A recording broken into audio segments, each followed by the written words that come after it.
ভালো পারফরমেন্স করলো সে white ball ক্রিকেটে, কিন্তু সুযোগ তাকে দেয়া হচ্ছে রেড বল ক্রিকেটে। মানে এটা কতটুকু যুক্তিসম্মত, সেটাও কিন্তু একটা প্রশ্ন থাকতে পারে।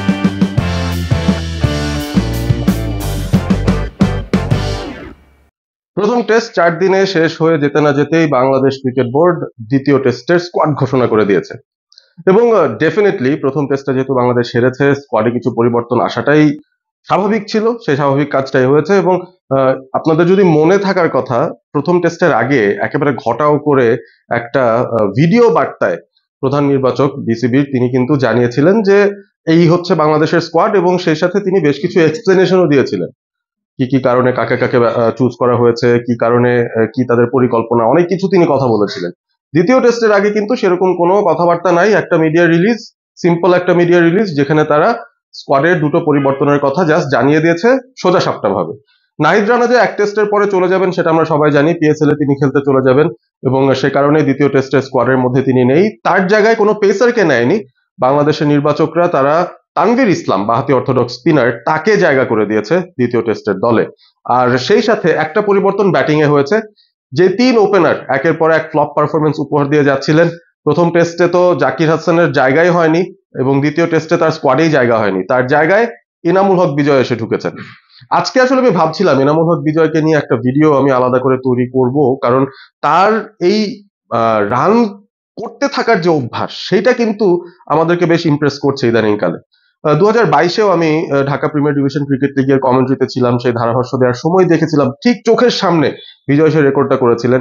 ওয়ানডে ফরম্যাট হোক, লিস্টে ক্রিকেটে তিনি 1130 রানের উপরে করেছিলেন একটা সিজনে বা একটা ডিপিএল মৌসুমে, দারুণ একটা পারফরমেন্স ছিল।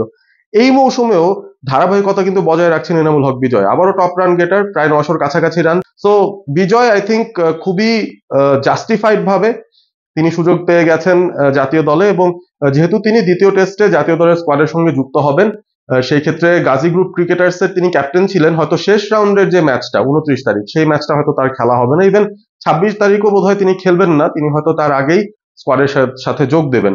সো বিজয়ের কিন্তু একটা বিজয়ই হয়েছে বলা যেতে পারে।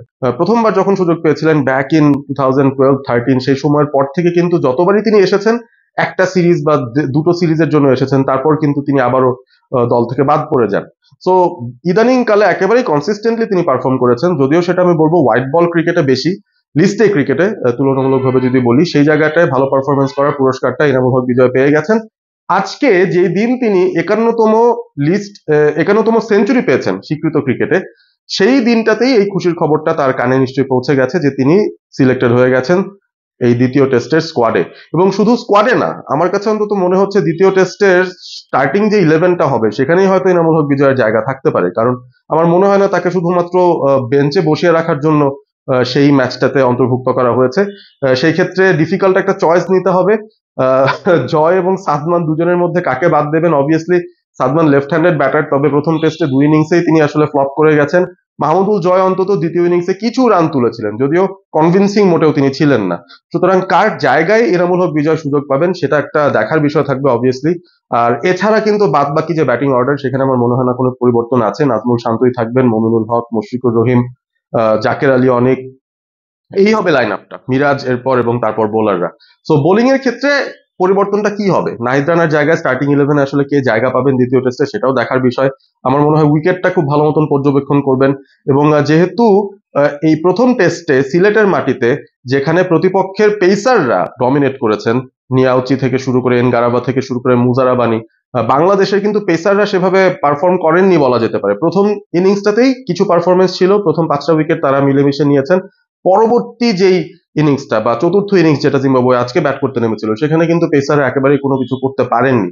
সুতরাং বাংলাদেশ এমনও হতে পারে 3 স্পিনার নিয়ে যেতে পারে, সেই ক্ষেত্রে নাইম হাসান এবং তানভীর ইসলামের মধ্যে যে কোনো একজন যদি পিকড হন অবাক হব না। তানভীর কিন্তু এখনো পর্যন্ত টেস্ট ক্রিকেটে তার অভিষেকটা হয়নি, so he might be also waiting যে আমিও একটা সুযোগ পেতে পারি কিনা। যদি 3 স্পিনার তত্ত্বে যায়, তানভীর বা নাইম হাসানের খেলার বেশ ভালো সম্ভাবনা রয়েছে তাইজুল এবং মেহেদী হাসান মিরাজের সঙ্গে, নাহিদ রানার পরিবর্তে সেই ব্যাপারটা বলছি। সো ইন আ ওয়ে আমরা মোটামুটি বুঝতেই পারছি যে স্টার্টিং 11টা কেমন হতে পারে দ্বিতীয় টেস্টের জন্য। তবে বাংলাদেশের এই যে স্কোয়াডে পরিবর্তনটা হয়েছে, দুটো পরিবর্তন, একটা দিক থেকে আমি বলবো একটা পজিটিভ চেঞ্জ অ্যাটলিস্ট আছে, যেটা স্পেশালি এনামুল হক বিজয়ের ইনক্লুশনটাকে নিয়ে। কারণ তিনি আসলে এই মুহূর্তে ফর্ম ব্যাটার বা ইনফর্ম একজন ক্রিকেটার। সো ইনফর্ম একজন ক্রিকেটারকে আপনি একটা সুযোগ করে দিচ্ছেন, হতে পারে সেটা একটা ভিন্ন ফরম্যাট, এটা নিয়ে অনেকের কথা থাকতে পারে যে আসলে ভালো পারফরমেন্স করলো সে হোয়াইট বল ক্রিকেটে, কিন্তু সুযোগ তাকে দেয়া হচ্ছে রেড বল ক্রিকেটে, মানে এটা কতটুকু যুক্তিসম্মত সেটাও কিন্তু একটা প্রশ্ন থাকতে পারে। তবে তবে আপনাকে সেখানে থামিয়ে দিয়ে এটা বলতে চাই যে রান করাটা একটা অভ্যাসের মতো, এবং এনামুল হক বিজয় খুব ভালো একটা অভ্যাস গড়ে তুলেছেন, সেঞ্চুরির পর সেঞ্চুরি করে ফেলছেন, বাংলাদেশের একমাত্র ক্রিকেটার যিনি স্বীকৃত ক্রিকেটে 50 আপ সেঞ্চুরি পূর্ণ করে ফেলেছেন। সুতরাং আমার কাছে অন্তত মনে হয় যার রান তোলার মধ্যে যিনি আছেন বা রান তোলার অভ্যাস যার ভিতরে এই মুহূর্তে খুব ভালোভাবে আমরা দেখতে পাচ্ছি, তাকে আমরা অন্তর্ভুক্ত করে ভুল কিছু করছি না। এই জায়গায় তিনি একটা সুযোগ আসলে ডিজার্ভ করেন, সেই ডিজার্ভিং চান্সটাই হয়তো তাকে দেয়া হচ্ছে। জিম্বাবুয়ের এগেনস্টে তিনি নিজেকে প্রমাণ করার আরো একটা সুযোগ হয়তো পেয়ে যাচ্ছেন। তো দেখা যাক শেষ পর্যন্ত বিজয় স্টার্টিং 11-এ ঢুকে যেতে পারেন কিনা, সেটা একটা দেখার প্রশ্ন থাকবে। এবং বাংলাদেশ আসলে এই টেস্ট পরাজয়ের পর যে ধাক্কাটা খেয়েছে, তাতে করে তাদের মধ্যে কি একটা চেঞ্জ আমরা দেখি দ্বিতীয় টেস্টটায়, সেটা কিন্তু দেখার জন্য মোটামুটি আমি অন্তত মুখিয়ে আছি। আমি জানি আপনারা অনেকেই খুব একটা স্যাটিসফাইড না, হয়তো দ্বিতীয় টেস্টটা ঠিক মতো ফলো করবেন না, but come on, at the lowest point আমরা আমাদের টিমকে প্লিজ সাপোর্ট দিয়ে যাই, কারণ আবারও হতে পারে সাইক্লিক ভাবে একটা হাই পয়েন্টে আমরা যে পৌঁছাবো, এবং তখন কিন্তু আফসোসই হবে যে লোয়েস্ট পয়েন্টে আমরা কিন্তু টিমের সাথে ছিলাম না। যাই হোক, থাকবেন অল স্পোর্ট এবিপির সঙ্গে। ভিডিওটি ভালো লেগে থাকলে বন্ধুদের সঙ্গে শেয়ার করবেন এবং সাবস্ক্রাইব করবেন YouTube channel all sport ABP, সেই সাথে Facebook page all sport ABP. Stay awesome, stay all sport.